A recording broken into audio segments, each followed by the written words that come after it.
15 لسیزو را پردې خوا په افغانستان کې د موږ ټولو افغانانو لویه بدبختي دا ده چې په خپلو ماشومانو باندې په کافي اندازه باندې تعلیم او تحصیل نه کوو. د خپل شخصي مقاصدو لپاره، د خپل شخصي لنډمهالو ګټو لپاره په دوی باندې کار کوو او ځان زحمت ته نه ورکوو تر څو دوی وکولی شي تعلیم تحصیل وکړي. زما له ټولو افغانانو څخه په ډېر درنښت هیله دا ده چې په خپلو ماشومانو باندې، په خپل تنکي ځوانانو باندې، په خپلو بچیانو باندې، خویندو ورونو باندې تعلیم او تحصیل وکړئ.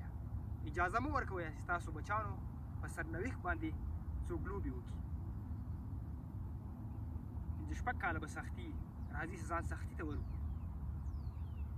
مشکلات تحمل کړو، په خپلو خویندو ورونو باندې، بچیانو باندې درس وکړو، ووایو، تعلیم ته یې تشویق کړو تر څو په راتلونکي کې موږ وکولی شو ډاکټر، انجینر، نرس، پایلټ او په مختلفو عرصو کې خپلې ټولنې ته، خپل کلي ته، خپل قام ته او خپل ګران افغانستان ته ویاړونه را په برخه کړي.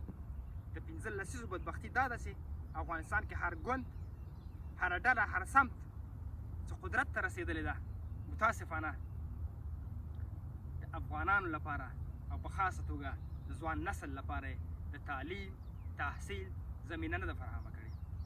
ځکه چې که زموږ ځوان نسل په تعلیم او تحصیل باندې سمبال سي، دوی نه څوک ناوړه استفاده نشي کولی. متاسفانه دا شخصي ټیکهدارانو په افغانستان کې د 15 لسیزو را پردې خوا د جنګ او بدبختۍ لامل دوی دي. دوی پرون هم د جنګ په افغانستان کې جنګ او بدبختۍ لامل وله او نن هم دا دي.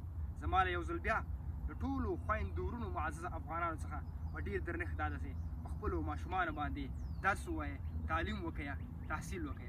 مه پرېږدئ چې ستاسو په اولادونو په سرنوښت باندې څوک لوبې وکړي. ځان زحمت ته ورکړئ، زیار وباسئ او کوشش وکړئ چې په راتلونکي کې زموږ ځوان نسل، زموږ تنکي ماشومان ښه راتلونکي ولري، درسونه ووایي، تعلیم وکړي.